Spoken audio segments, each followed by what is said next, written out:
Okay, welcome everyone to chapter 18. I'm leading today, and usually in my addictions, I love to lead because I gotta dominate and I'm the boss. But today is the exact opposite. I've been more willing to feel a lot of my motivations as they come up emotionally, and it's pretty bad. And I have a lot of judgments about my soul conditions to the extent that I've seen it, and also a lot of anger about the circumstances that created the corruption. So I'm a little mad with God, just a little mad with God. And so this chapter is very challenging because it's, good, sincere people make it to the bridge. Aphraar has been a good person. He's been a moral person. He deserved to be on the bridge. But it's not something that I feel I'll ever be able to be good enough for, because I don't believe my soul condition can change. So it's very challenging. As each of you have experienced, the chapter you get just guts you. So we shall see how it goes. I'm very blocked to experiencing or receiving feelings from Aphraar about what his experience was like. So I'm counting on, hopefully, some of you can allow for those feelings and share it, be influenced by the group, by the guides around us. I'm really angry about how bad it is. But it's my judgment about it that's, I think, causing more problems than what is. I also think about, how can I ever be on the bridge someday and be okay that this is my starting point? Those are the feelings I'm having right now about myself. So we shall see how it goes today. But in this chapter, what happened is Aphraar meets, how do you pronounce Zisveen or Zisvene? How do you pronounce the name? Is it? I would say Say it, Richard. I would say Zisveen. Zisveen? Yeah. Oh, I would think though with the accent at the end, it would be Zizvene. Zisvene, because of the accent. Anybody, knows French. That's nice. Oh, Alicia. That's how I read it, because of the accent. Same as Selena Zisvene. Zisvene, okay. Yeah. So Aphraar meets with Zisvene, who has a lot of gratitude towards Aphraar's help. She's still on Earth, but in a sleep state, she comes out all the way to all these higher spheres, which only adds to my pain right now. And somehow, during all of this conversation, Aphraar is now standing in the middle of the bridge, just like that. He's now in the middle of the bridge. I don't think he crosses the bridge in this chapter. Am I right? No, right? He's just on the bridge. Yeah. So I've picked some questions. There was a whole beautiful chapter on prayer, and I looked at it going, I'm not even going to touch that one today. That is somebody with a graduate degree of spirituality. I'm in preschool. We're staying here. So that's why I picked what I thought were simpler questions to discuss.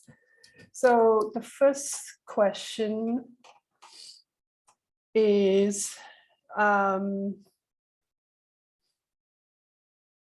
wait, where am I? Sorry, I gotta find my chapter here.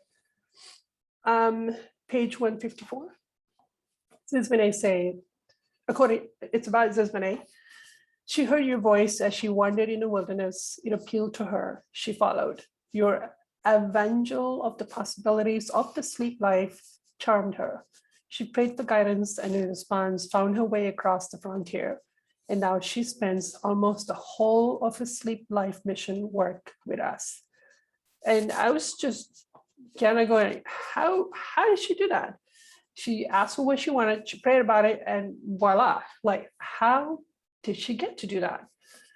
What would you aspire to do in your sleep state if you could do what Zisvene is doing? So basically, I'm just like astounded and confounded, going, how did she do it? And so that's my first question for discussion.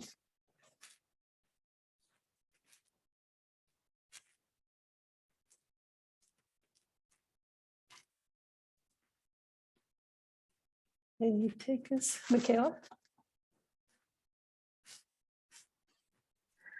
I'm a bit like you. I'm such a mess today. It's my birthday and it's really triggering me deeply. So I'm going to cry a lot too. But one thing that this section just highlighted to me was there's one thing that she says where it outlines that it was a process to me. You know, she started with a desire and now she's at the point where she's doing what she's doing, you know, but we all have to go through this part of, you know, learning what we're doing wrong and learning about having compassion and stuff. And I think as well, like, you know, we all have that desire. We want to know about God. We're listening and looking for something that feels right, you know, so it's possible that we're doing stuff like this already. You know, it's so easy to focus on what we're doing wrong and the bad things that we're doing, but I think we're also doing good things. Thank you. Alicia?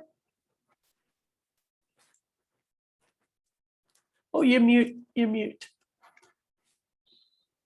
I put my hand down because I thought, oh gosh, Michaela got that. That was not what I was going to say. She's more eloquent and had more to say than me, but I also felt like, I feel like sometimes when I wake up, and I just feel a mess.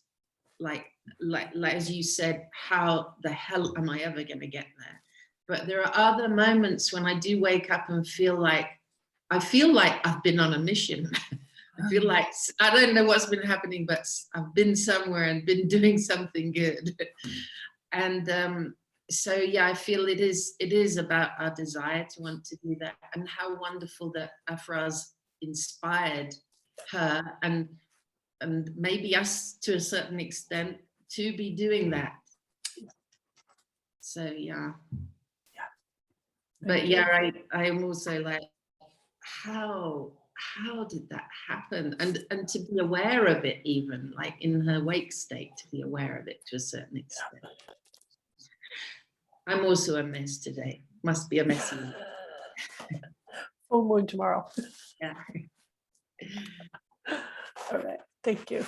Other thoughts about when you read about her and what she's doing, what comes up for you? Michael? I'd like to know how she did it too. I think you're Alicia. She was aware of it. She was aware of being in a sleep state. She set her intention. That seems to be something that she wanted to do. It sounded like she wanted to find Aphraar and be in that company, and she managed to do it. Did she need to have like a third sphere soul condition or something to do it, or, you know? From what I remember, somebody else remember, I think Jesus mentions that she wasn't aware in her awake state, and that she did pass in the first sphere or stayed in the first sphere while on earth because she didn't want to confront the religious belief that the society held at that time. That's what I remembered. Is that correct? Yeah. Yeah. So which is kind of even more astounding that while on earth, she was probably a moral, ethical person, but didn't let her soul condition go past a certain point, because then you got to challenge some of the church beliefs. You know, just like us here, we want to maintain our facade so that we can fit in with society. So there are a lot of things we're not going to challenge because we're afraid of stepping too far out from society. So maybe that's what happens for her. Yeah. My last comment about this is my takeaway is that this was her soul's desire. Yeah, right. And I recognize I can't make up my mind, you know, like, I want to do this and then set out to do it. It's not going to work. It's whatever is already in me is what's going to happen. Yeah. So it's not as a direct path like that. I think this is where the challenge is, that we have to confront what our current soul desire is, If it's dark, then it's dark, and you gotta go, well, at this point, this is where my soul is at, and not be in denial. Maybe that's what it takes. I think just to be aware of what I do in the sleep state would be a starting place. I do have a desire for that. Okay. Yeah. So Okay. I'm out. Man, we keep coming back to that chapter. I wonder if one of the biggest takeaway of Aphraar's book is to just have it become aware of sleep state. Kind of like that's one of the main takeaway is that, sleep state is a very powerful state of our existence, and maybe we need to make the effort to find out what that is. And also, we're probably, like we discussed this before, where we're going, we're probably learning lots of good stuff in our sleep state, and then we don't download it into our waking life. What is that doing? Ooh, okay. Thank you, Michael. Selena?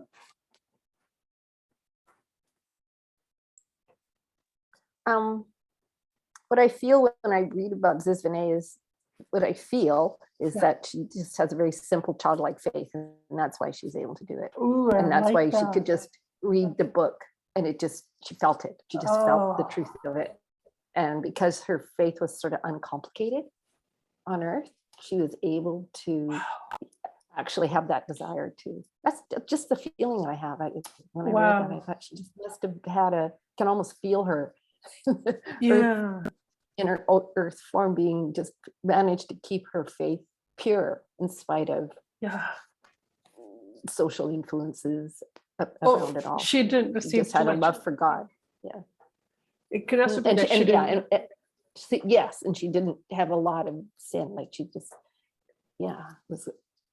that's the feeling I get. And that other question I had was about whether she was aware. So Jesus said that she wasn't aware in her wake state, because I searched the chapter for that and I couldn't find it, because I thought that was a pretty significant part to know. Yeah.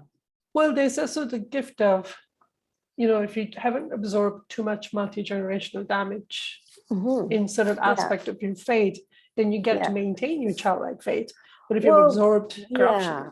That's what I'm feeling. It's not even, that's what I'm feeling is that it's not all her, it's not all, she was just in a position where she could absorb that information and actually desire it. And like you say, without so much damage that she actually could act on it.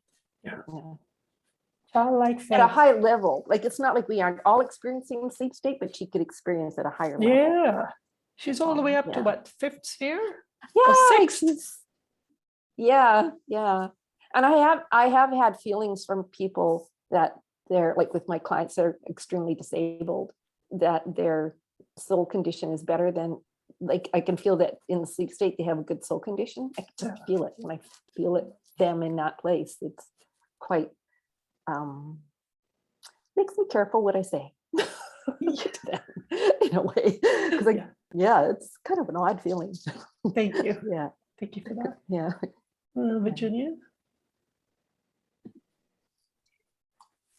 Bring up a lot of questions about the sleep state. Yeah. Because I remember a lot of things that happen in my sleep state, or I should say some things, but I feel like I don't have any control over what I'm doing there. Like what Michael said, it's the soul's desire. Right. And I feel like I don't know what that is. So for her to, this is so interesting that in her awake state, she was not aware of what she was doing in her sleep state. And when she's in her sleep state, she's very aware of what she's doing. What she's learning, and That's a different space to be in, as far as like your own awareness. And I have no idea how one would get there. We're saying desire, so I guess she's setting desire, but your soul. But and also to identify your current existing desire exactly where it is, however dark it is, so that you can start to process the desires emotionally and release it. Okay. I think this is why Mary and Jesus are always emphasizing denial. It's the denial. If you're in denial, then who knows what you're doing in your sleep state. Mhm. But if you're willing to not be in denial, it'll gut you. But then now you have some control because you know. Thank you. Thank you. Michaela. There's so many things I want to say, but my brain is just not retaining any of it today. But what I wanted to say, because one of the questions you asked was, well, what would you like to be doing in your sleep state? Yeah. Can you guys hear me? You can hear me? Yeah, if you know what, Okay, Michaela, sorry. if we can hear you really good right now, maybe if you can turn off your video so that we can keep hearing you better, just while you're talking. Okay, go on. Is that okay? How's Oh that? yeah, that's fantastic. It's one thing that oh good. One thing that that touches me a lot about this section is that the depth of the conversation that she's having and the depth of the interaction, and that this is what we can be doing and have no idea that we're doing it in the daytime. But one thing that I'm really praying for at the moment to do in my sleep state, which I can see is driven a bit by fear, but anyway, is to really fully scream and to fully express and to feel safe to do that. And I just find that I can't find that on the physical a lot for the sleep state. Yeah. To use your sleep state as a way to fully express your emotions. Yeah, particularly anger. Like I see how much is there, but I just don't seem to be able to let it out. Yeah.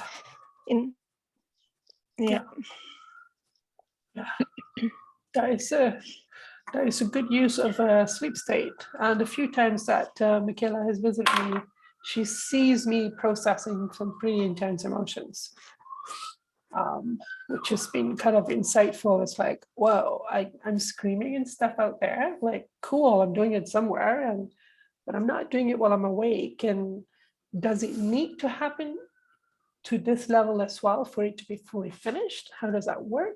Can it just be processed in sleep state and therefore it's done, or does it have to be all the way to this level of awareness? These are some of the questions floating around from what I've learned from Michaela's observations. Yeah, thank you, Michaela. Michael, no, Alicia, sorry, thank you. Honestly, I didn't realize I'd put my hand up. I apologize.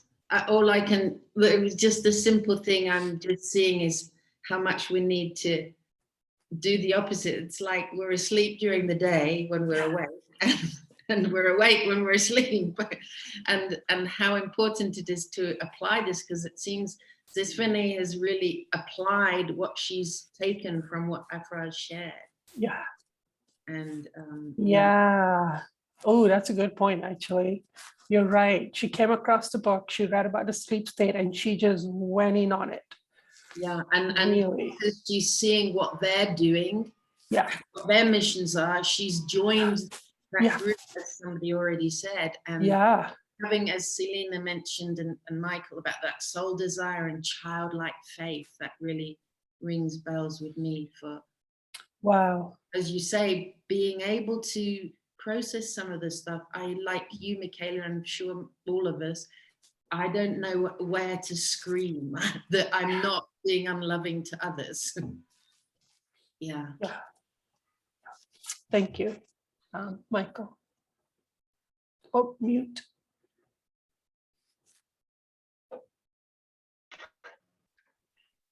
I have a feeling that our souls are learning, and now that we're kind of aware of this and we have a desire growing, our souls are learning in the sleep state.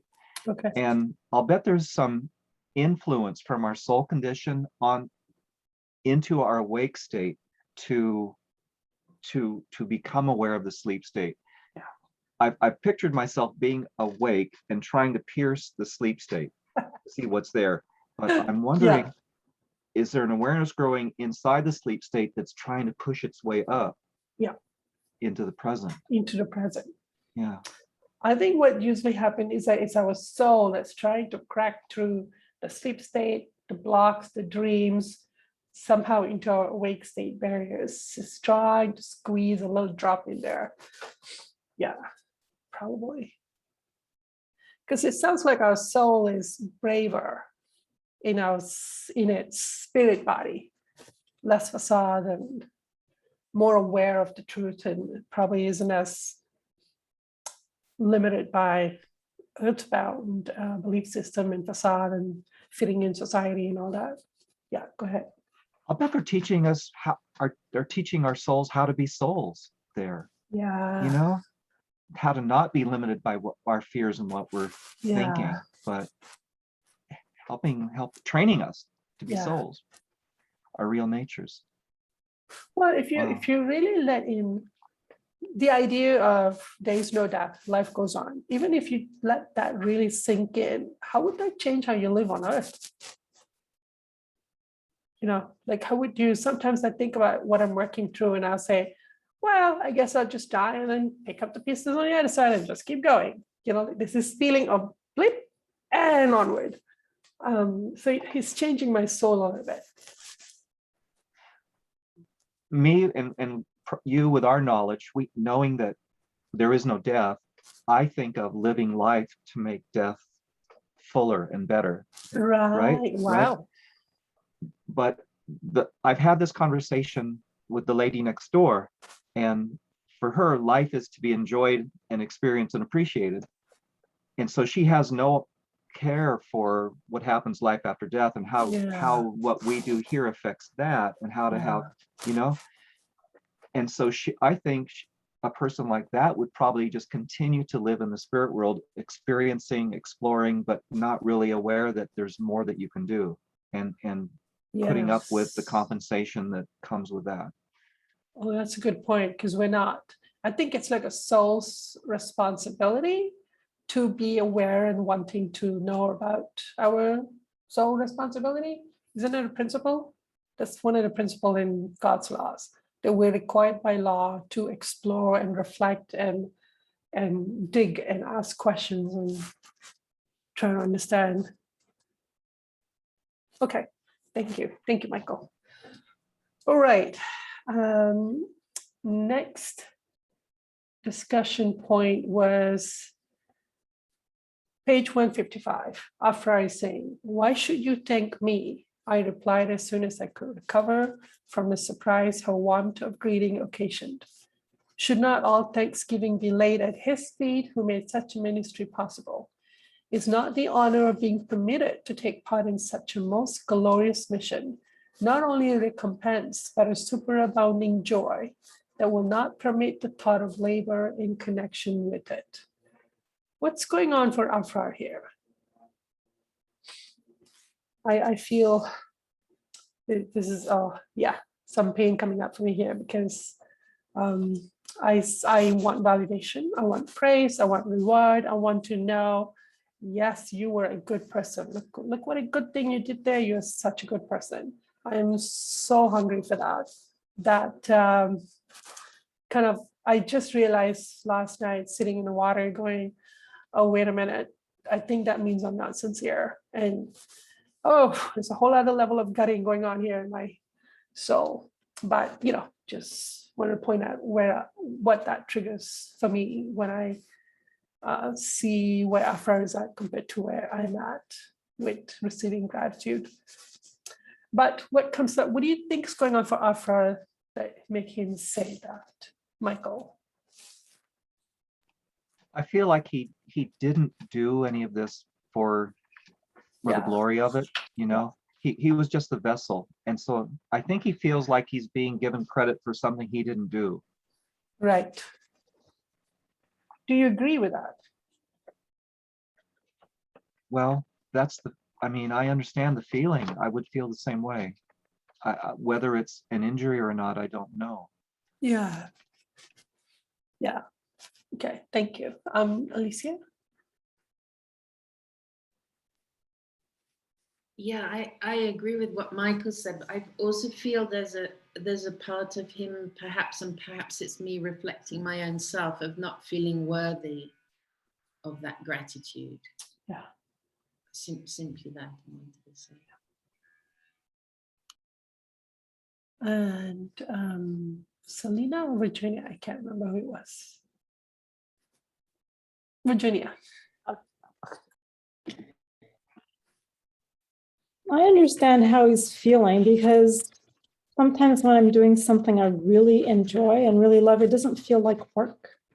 Right. And that seems to be a time where I have people coming to me and saying they have the most, like, that they're grateful for what I did. Wow. And I feel, what did I do? You know, like I didn't do anything, but it's recognizing your own part in it, your own role, yeah. and having accepted that role that he's not doing. And I know humility is mentioned here, and I do feel that that's part of that, is seeing everything about yourself and accepting it. And it's difficult to do sometimes, because sometimes when I work really hard and I get nothing, then I feel like, geez, you know, and other times when it was easy, is when you actually are getting praise for it and you think like, wow, that's cool.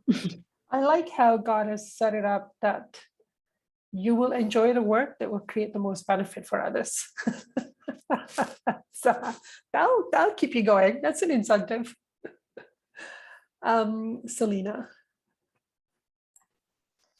I see it, if we don't thank each other for using our will in a loving way, it's almost not appreciating it, to me, not appreciating it fully, that we have our will and we can use it in a loving way, and we can choose to, because God doesn't interfere with that. That is up to us. That's what will's all about. Right.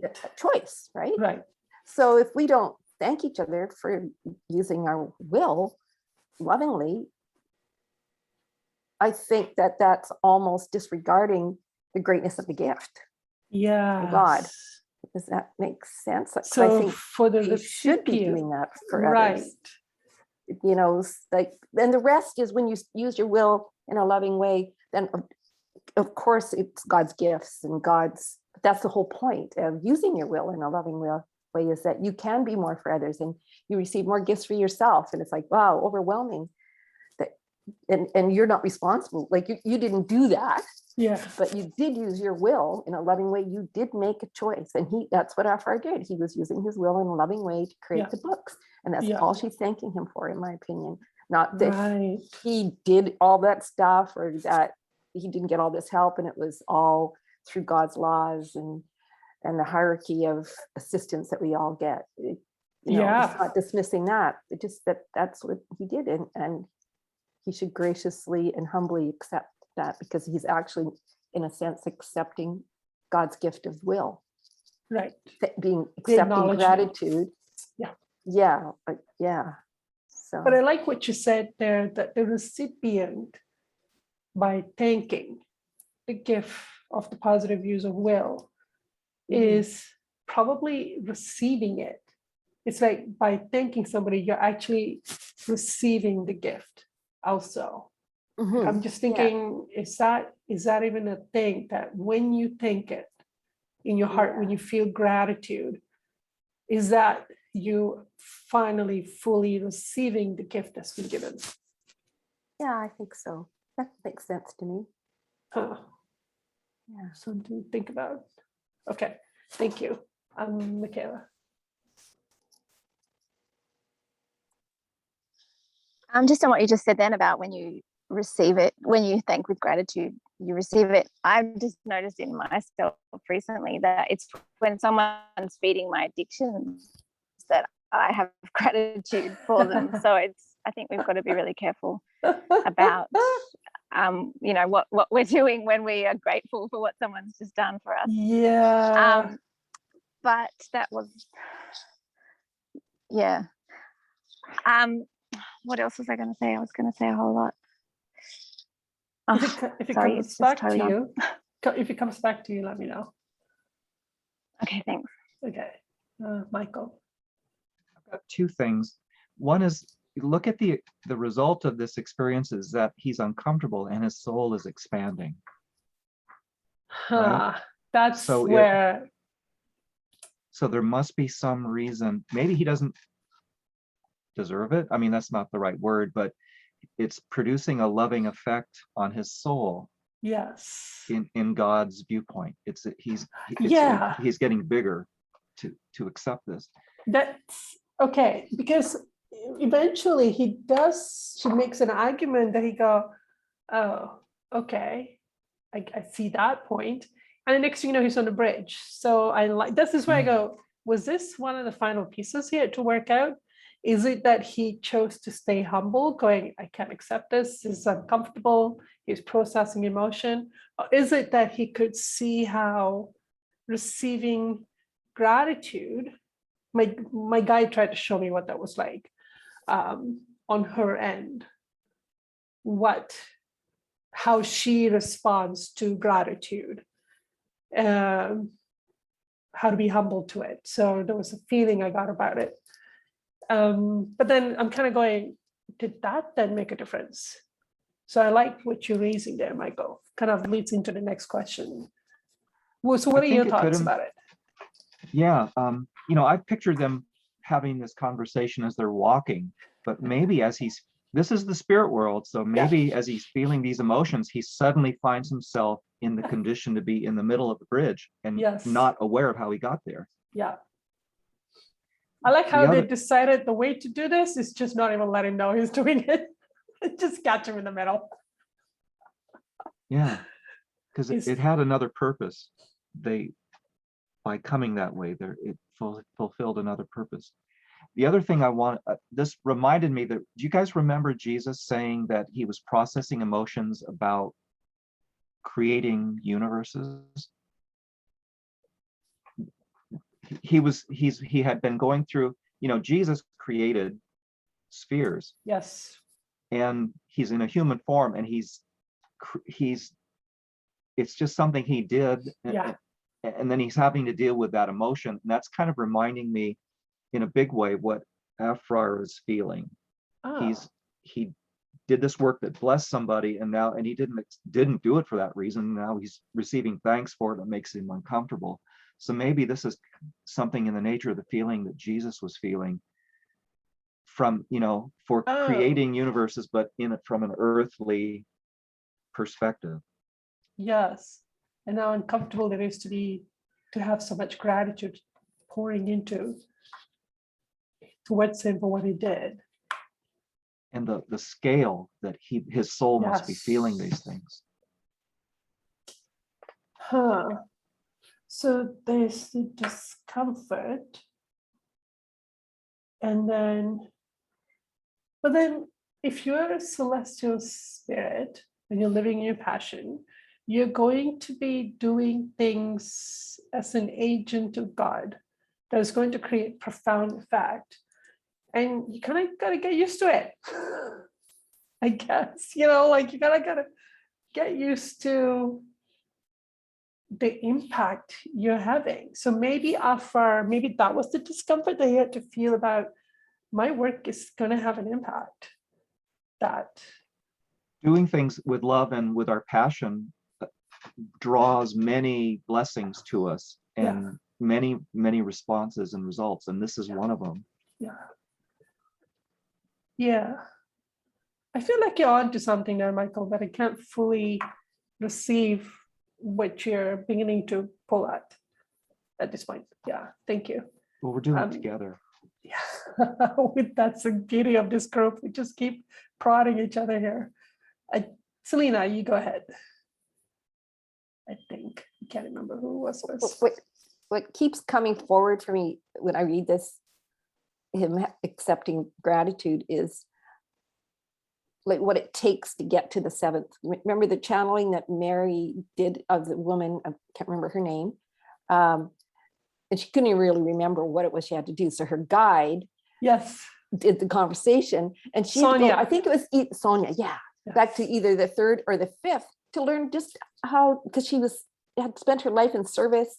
All she wanted to do was serve, and and that got her really far, but eventually she had to get to the point where she just had to find things to do to just that she loved to do, that she just enjoyed and did them just for herself because she loved it. While she found that Pleasure. really hard. Yeah. Yeah, just very personal pleasure, not the pleasure of serving, Yeah. which is also a pleasure, but the pleasure of I'm going to learn how to play this instrument just because I like it. Yeah. Nobody else has to even appreciate it. And a guy, a man too, had to come through and describe the tantrums that Yeah. Sonia had about having to Yeah, about that. Like experience she pleasure. really didn't want to. Yeah. And so I see Aphraar kind of resisting this, and she's kind of almost teasing him about it in a Yeah. way, you know, Yeah. that what's the matter? Well, you just accept the gift of gratitude, you know? Yeah. And it turns out to be really important, because I think it's easy to think you can get to the seventh sphere without doing these little things. To you, they're little things, but they're actually big Yes. things in God's eyes, in terms Yeah. of the gifts he's given you, and he wants you to fully express them all, not just the ones that you've decided Yeah. are important. And well, the seventh, eighth sphere, I guess the seventh sphere, is about you feeling about yourself the way God feels about you. So I guess Yeah. this is that discomfort of receiving approval from God. Yeah, yeah, Like you're gonna have to get used to receiving God's approval, God's appreciation, God's validation, like all these things we're addicted to. We're Yeah. supposed to get them from God, like, by itself. It's nothing's wrong with it. So maybe that's the discomfort Aphraar had to work through, and then he received probably approval, God's approval for, yay, you, look what Yeah, you do with for- your will, look what it does. Yeah. yeah, for accepting that. Yeah, Ah. it's okay to feel good. It's just okay to feel good Yeah. when you use your love. When you use your love, or your will in a loving way, it's okay to feel good. Like it's good. Like I want that for you. Wow. Yeah. Okay, so but if I look at it from a perspective of a person feeling about themselves the way God feels about them, which is what one is, part of it, because you're coming into harmony with God on the topic of love of self, love of others, love of environment, from what I remember, and truth, which I don't like. I don't like truth right now. It hurts. Yeah, from that perspective, okay, wow, we're kind of really picking at a mystery here. This is really great. I'm having fun right now. Thank you. Welcome. Michaela? Hey, one thing that this just sort of stimulated in me was hearing Jesus talk about how when we choose to be our real self and bring forward our gift, we are showing an aspect of God, and it's Right. that aspect that is us and what makes us so important, Yeah. because we're able to teach others the personality of God.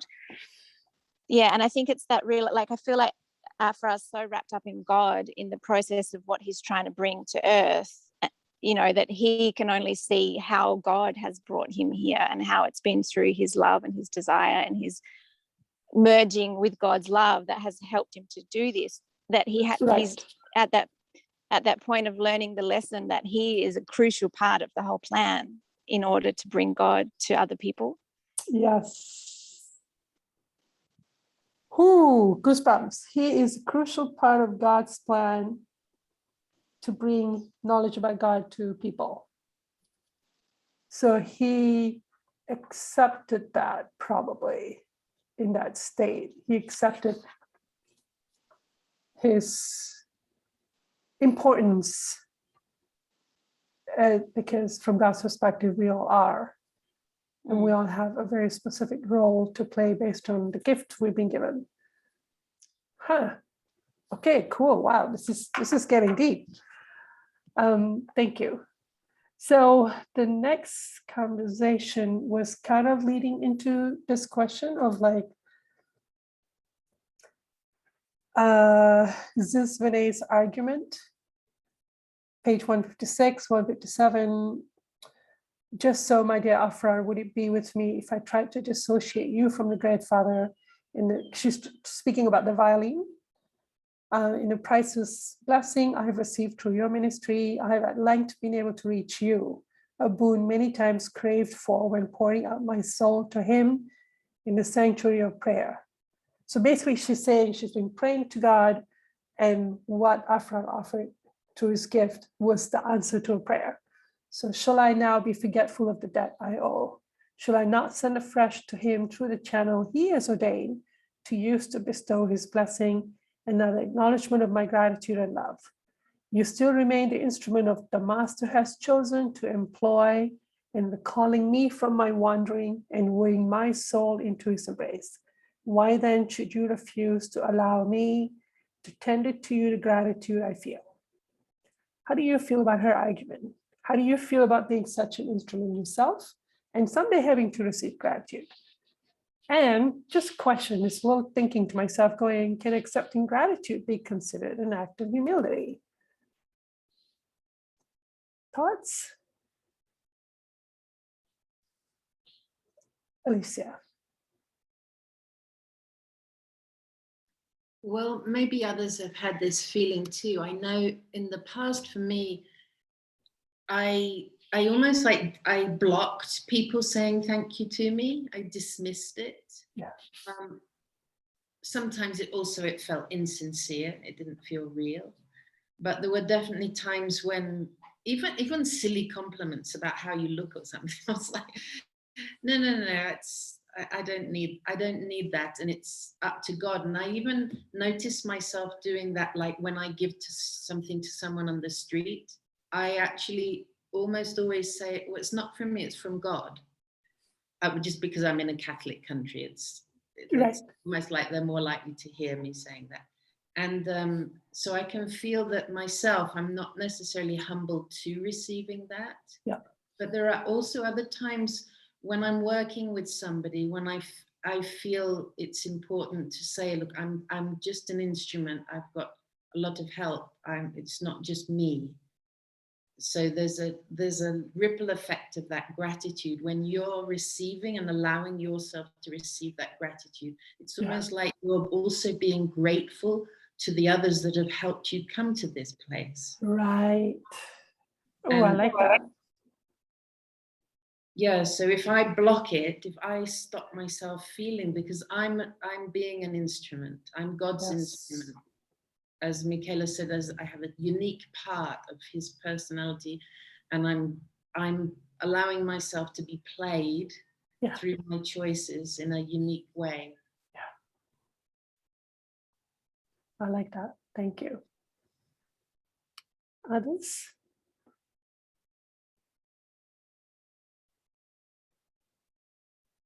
Come on, it's a mystery. We can pick at it. We're good at this.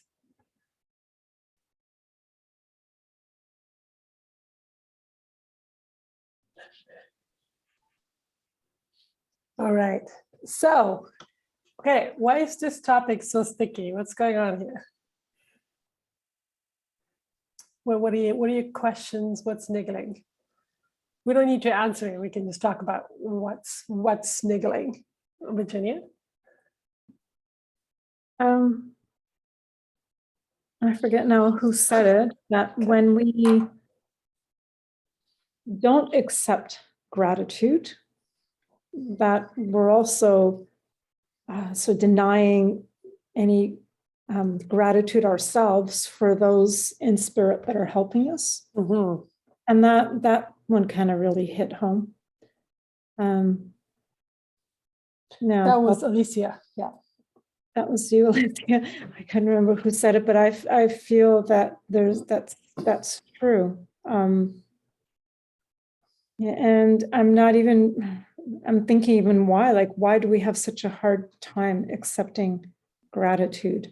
Yeah. Especially when it was something that comes like from the heart that you just really wanted to do, like Aphraar did. He wanted to make people aware on earth of what is really happens after death, and that there really isn't death.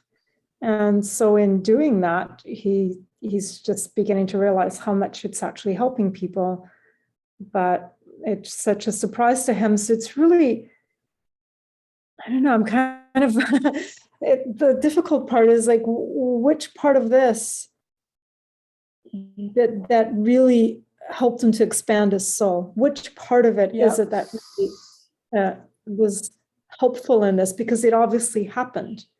And Yes. looking at it, I'm going, I really am not sure. Is it the whole thing? I don't know. Yeah. It's difficult to understand. So maybe it's because of my own condition that I'm not able to understand it and see it. I don't know. I think it'll trigger a lot of our unworthiness, grief. Yes, but it's fascinating. It's fascinating that this chapter is really fascinating. Yeah. Selena. I find it interesting that like throughout the books, he's constantly talking about his gratitude, Yes. what he's given all the time, like all the time. And yet somebody finally gives him some because he really did something amazing. Like he channeled Yeah. books that actually Yeah. created this big change, like this amazing thing. And yet, and he's still free with his gratitude with everyone else, you know, and the wonderment of it all and the gifts from God. He's just like blown away by all of it. And yet he finally, somebody, like he helped her just as much as he has been helped. Yes. And yeah, so I find that kind of interesting that he's so, like there's an injury in him and he just doesn't want it. Just doesn't want it. So Seems to be comfortable with gratitude. He seems to think that that's correct and right. he's very you know. gracious. Yeah. Very, very gracious. Yeah. Always, yeah. So looks like in receiving the gratitude in the role of being an instrument, he must have then come into harmony with how God feels about him. Mhm. You know, God's approval, because God, I assume, does give us approval for the positive use of our will. Out of desperation last week, because I was feeling terrible about myself, I asked to feel, God, can I have some approval from you, please, for something? And I received an answer. I received God's feeling of, I'm choosing, I think I'm developing part of my nature. I'm choosing to see everyone as God's highest creation. So when I look at somebody, I literally beam at them. You're God's highest creation. You're God's highest creation. Just kind of train myself to invite that feeling. And then what I got was a small feeling that I could handle from God saying, look what you did there. Look what you're choosing to do in having that, in developing that perspective. And it shocked me. I was like, wait, I thought you were the one who suggested that I do that prayer. But God is saying, no, that was my choice. So I kind of going, whoa, I'm being seen. I felt fully seen by God, that somebody really saw what I was doing. Even I didn't realize that that was me doing it. I thought I was just being supported or instructed by my guides. Like, you should do this prayer. It's good for you. You know, so I was doing it. So I received an approval for something that shocked me, that I felt like that's on me. I get to feel good about that. That's a little bit confusing, but cool, you saw me. I just felt seen for a positive use of will. So I guess we all have to learn to feel. And sometimes I ask my guides that. I'm like, what's it like to receive God's approval all the time? Like, isn't that a thing you have to feel all the time? Because now you're feeling all of God's feelings towards you. Like, what's that like? What's it like to receive gratitude? I do on occasion express a lot of gratitude to my guides. I'm very grateful for them. I feel like the best thing that's happened in my life is to have the guides I have. So they have to graciously receive my gratitude, I hope. See, I'm going, I hope you're receiving my gratitude. I made it. So it must be something about this whole process we need to understand. Yeah, Michaela, Michael, and then maybe Alicia. She looked like she had something to say.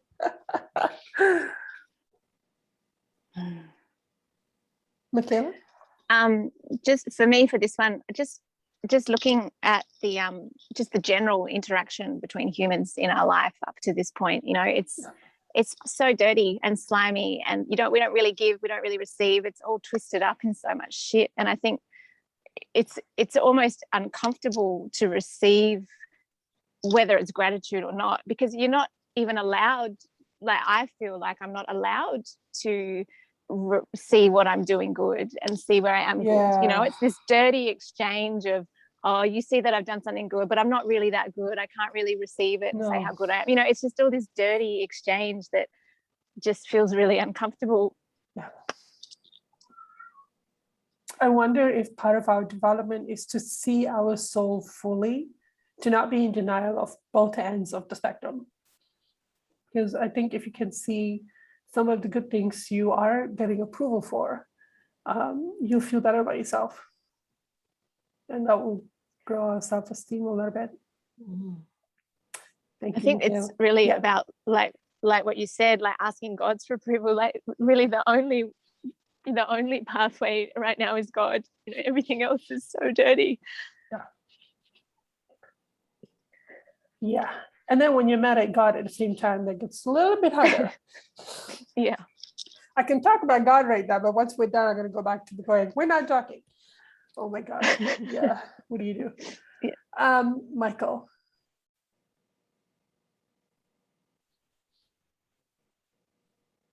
You mute, you mute. Okay. I think it illustrates an aspect of God's nature in that, you know, God is so sensitive to our souls that if we have the intention to do something loving, we reap the benefit even as if we had done it. Oh yeah, that's right. Remember? That's right. Earlier in this chapter too. No, last chapter. Yeah. So it reminded me of an incident. I had given like a $200 donation to Divine Truth, and sometime later Jesus said he had taken that money and used it to send a hard drive to South America. So he like wanted me to know the blessing in that. And so I think what God is saying is, even if you do something without any, like no hope of, and just to do it, that you're still gonna be, you could still receive a great blessing for it, even if you didn't set out down that path. Just in the abundant love that God has for us. Well, I think if we're gonna be micro cleansed of all wrongdoings, we can also be micro rewarded for all our right doings. And at some point, we're only doing good, it's only good coming. Oh, God is so touchy-feely. That's what I say in my moments. Okay, so let's move on. I only have 15 minutes left. Moving on to the difficult part of this conversation. So next thing you know, Aphraar is in the middle of the bridge. Everyone's going, surprise, I guess. I'm just assuming that's what you're doing. And what a gathering. How could I entertain a fear as to the safety of the structure on which we rested? My eyes wandered over that crowd of faces, upon each of which I read an unspoken note of welcome in that sacred, silent anthem, too sweet, too musical for sound. And my soul surged with a joy inexpressible, except in the breathing of peace, be still. With one instinctive impulse, every head was bowed to receive the mystic Benedictine, after which Walumali spoke to me. So, what do you imagine Aphraar is feeling right now? What do you feel it would be like for you when you get to the bridge to a seventh sphere? And what will your party look like?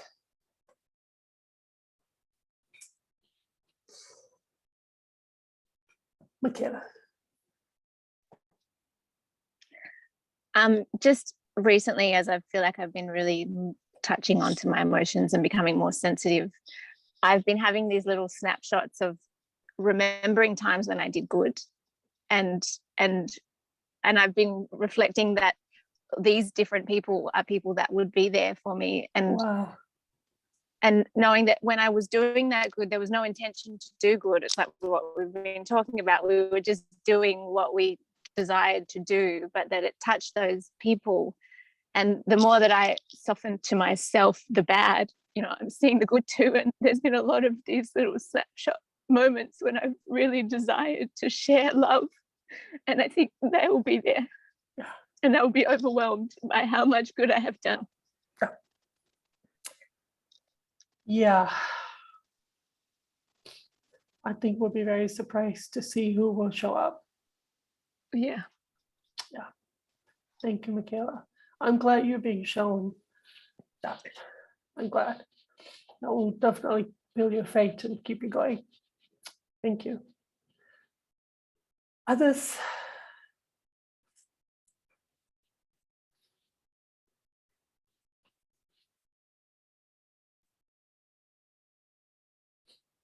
Alicia. You mute.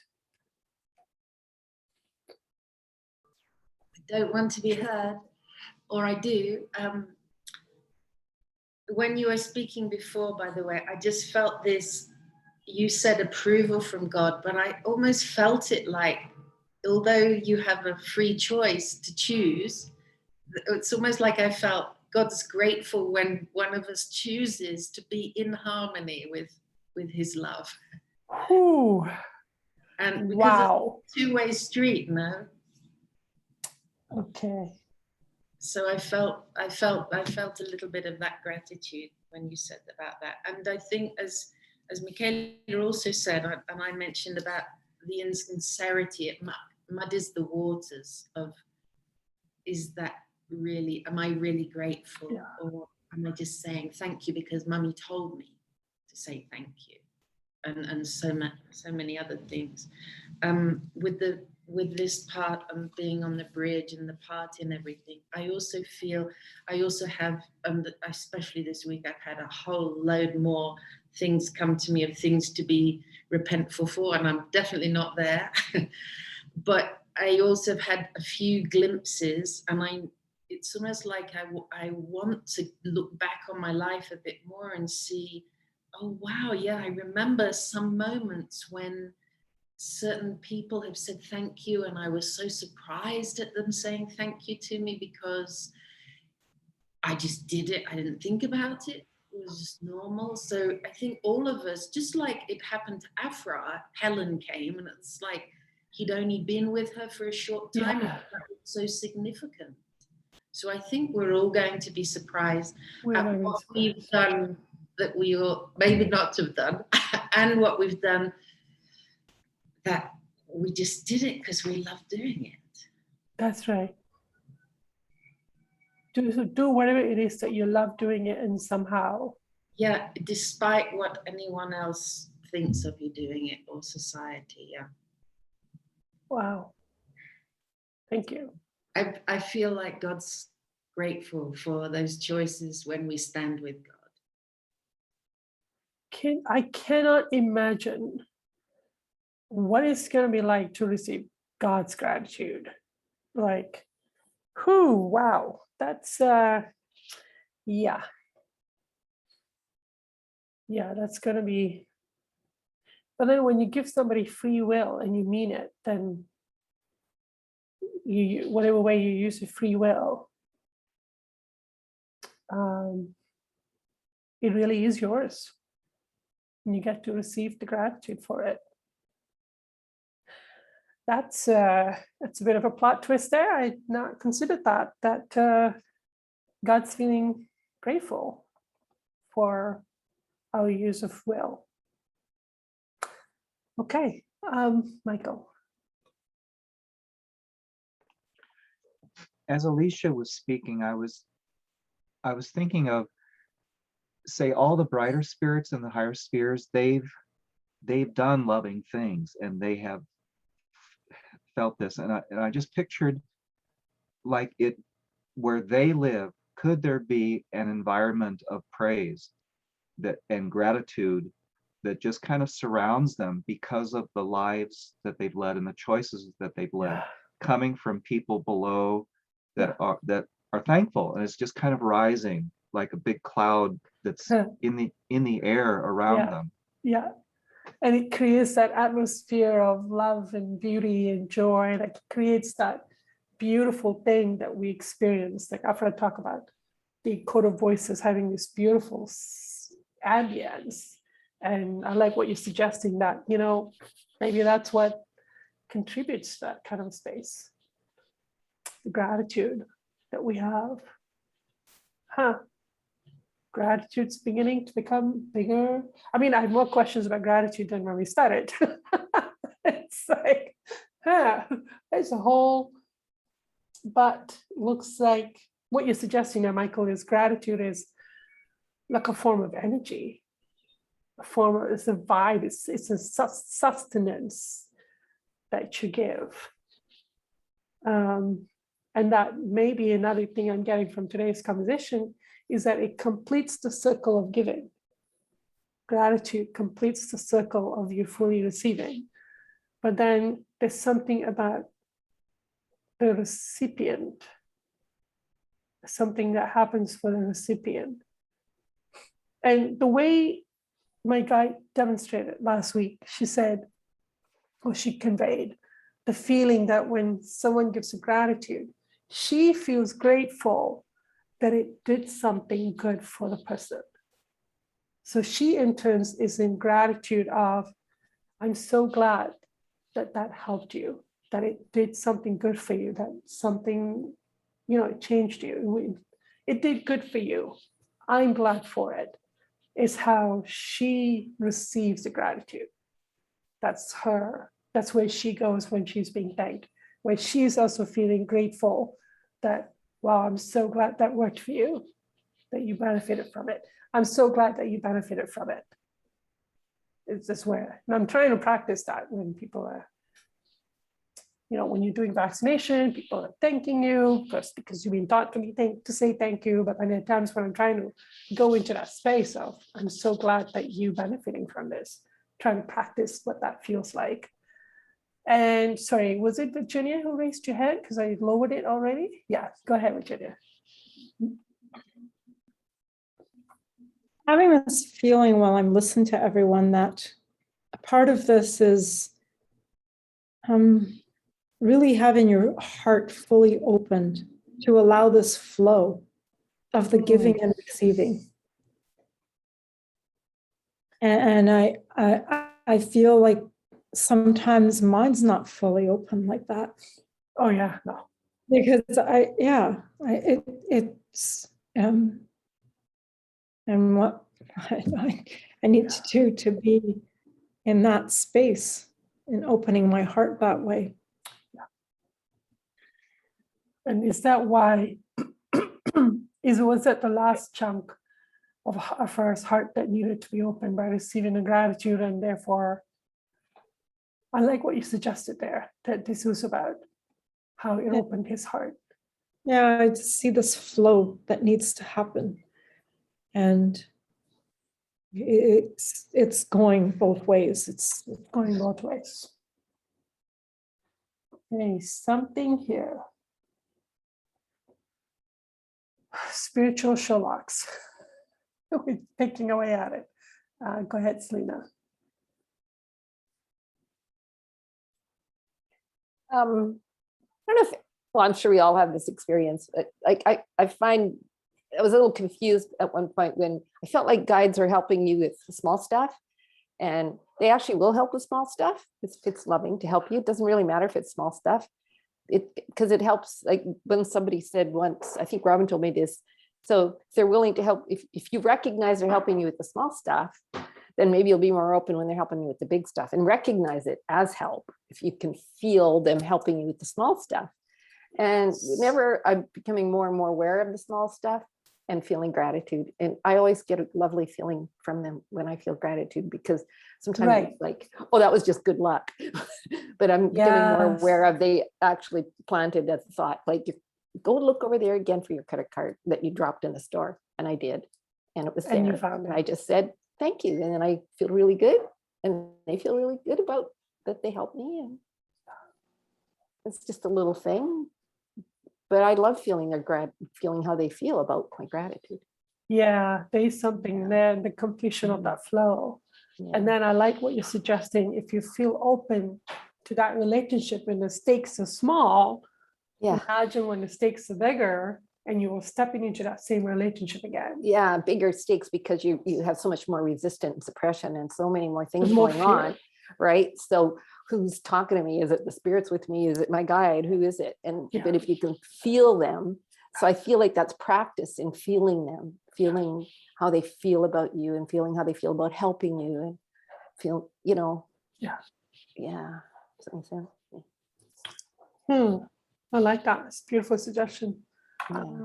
Michaela, I think. I just had a brief moment recently when I chose to open to God in this moment where I was engaging with my son, and I felt the gratitude for that small, simple act, but how it was such a big act in God's eyes, and how he Wow. was so grateful for me for choosing to treat his son like that. Wow. Who I would be, yeah, no, I ain't receiving that. No, thank you. That would be, oh yeah, wow. It's like, And it's the thank you for smallest inviting things. me. Yes. Yes. But maybe things that Aphraar talk about in the book, in the book, is that big things happen on the smallest point. Yeah. Yeah. Thank you. What a beautiful thing you did, Michaela. Like, wow. That was beautiful. Thank you. And Michael? If gratitude coming back from somebody that's received a gift is pleasing to our souls, then it suggests to me that a person that's grateful may attract more gifts. Oh, yes. People will be more willing to bless them. Yes. Huh. I wonder why. I wonder what happens. I guess because you're fully receiving. You're actually fully receiving. You completed the cycle. You completed the gifting. And maybe something in your soul opens up to receiving more. Maybe it is your soul that gets open to it, not that people, because I can only imagine how persistently our guides are constantly at it with us. But by having gratitude, you are the one that opened your own channels to receiving more. Maybe that's what that is. Good one. All right, I'm respecting my time limitations today, and I am very grateful to all of you today, because this is a very tough chapter for me, and all of you came forth and you brought your A game. Thank you. And next week is Selena. All right. Thank you so much, everyone. Bye. Great questions.